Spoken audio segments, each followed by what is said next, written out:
Next question. When I visualized navigating intense emotions, I was picturing this guy that I currently like and I'm friends with.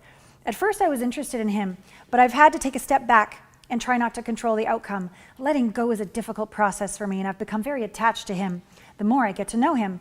As I went deeper into the visualization, I pictured the guy I first dated. He cheated on me after 3 weeks. I was devastated.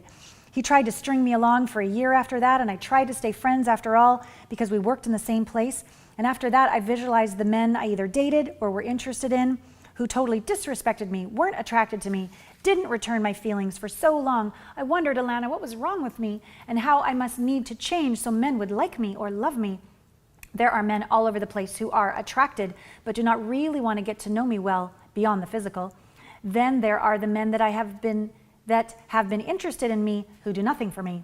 Part of me just wants to ask the universe for what I want, but I'm not confident at what it will look like. I believe deep down I'm still scared that if I ask, what if I really get what I want?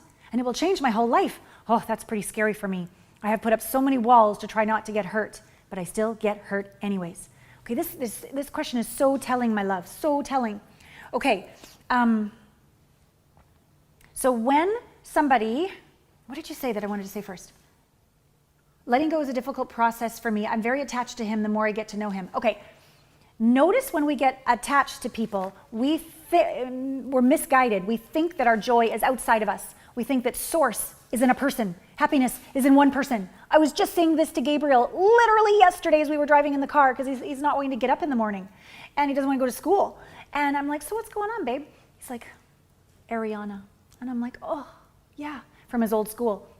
She doesn't Snapchat me anymore. Oh, I get it.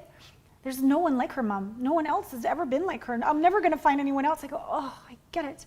And so he was still attached in the past because he had made her source. He had made her the source of his happiness. But you can't just say it to him like that. You have to get him first. Like you have to get little you, okay? Who's feeling this way. You have to like take her and go, oh, I get it, I get it, I get it. And then once they calm down, or once Gabriel calmed down, I reminded him that, you know, the universe is on his side, never against. That and I took him through thank you for giving. Remember that exercise? I said, so what can we say? Thank you for giving us the experience of Ariana because she showed me what true love was. I'm like, yes. It's like, oh, his first love. And I go, what else? I came up with all these reasons that if indeed she was just here for a time, a season, not a lifetime, that he still has the power of choice.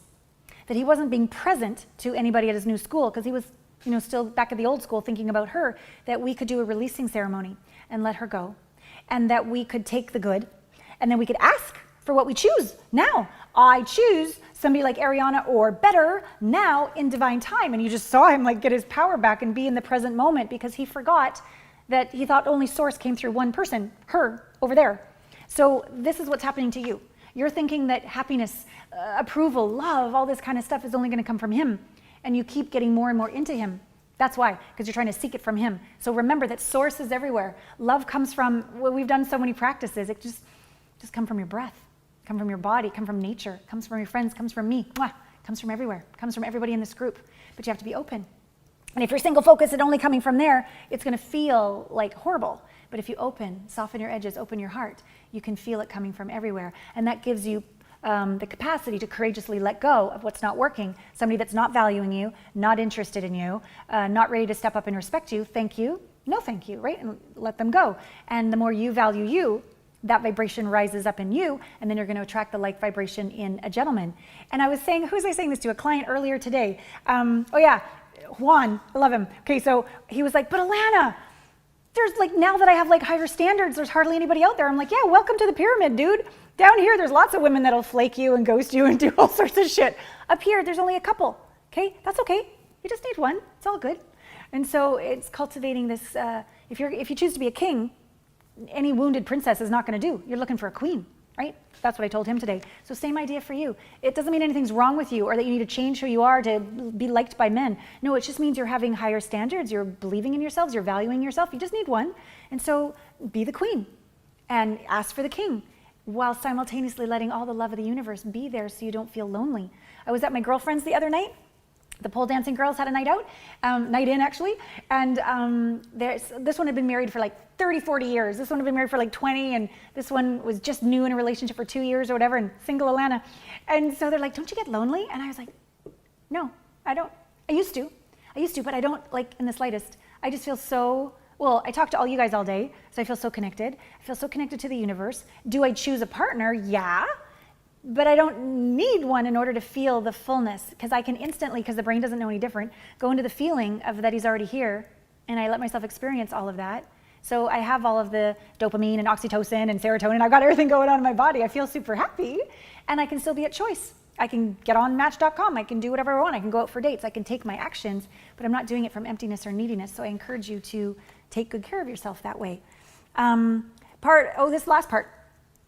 Deep down, I think I'm scared that if I ask for what I want and I get it, it's going to change my whole life. It's going to be pretty scary. Maybe it's just going to be fucking awesome, right? Maybe it's just going to be different. Let's let go of all conclusions that just because something is different, it's bad. It could be different good. And maybe not scary, but maybe exciting, right? They've had studies that the same place in the brain lights up when you're scared or when you're excited. Like you go up on I think it was like a roller coaster experiment, and like some people going up the roller coaster were scared, and some people were excited, same place. So it's really just a point of view. I encourage you to take on the point of view that it will be exciting and wonderful, not scary at all, and that you are okay. You're not hurtable. Remember, if you disown little you, okay, it's gonna feel like shit. But if you take care of little you, you're not hurtable. And like I was saying earlier in the rituals of intimacy, when you're truly vulnerable and open to everything, you are all that is. How can something hurt everything that is? It doesn't even make logical sense. So your job is to embody that so that rejection isn't even in your reality. It's just not a match. That's it. It's just not a match. Later. See you. Wish you the best.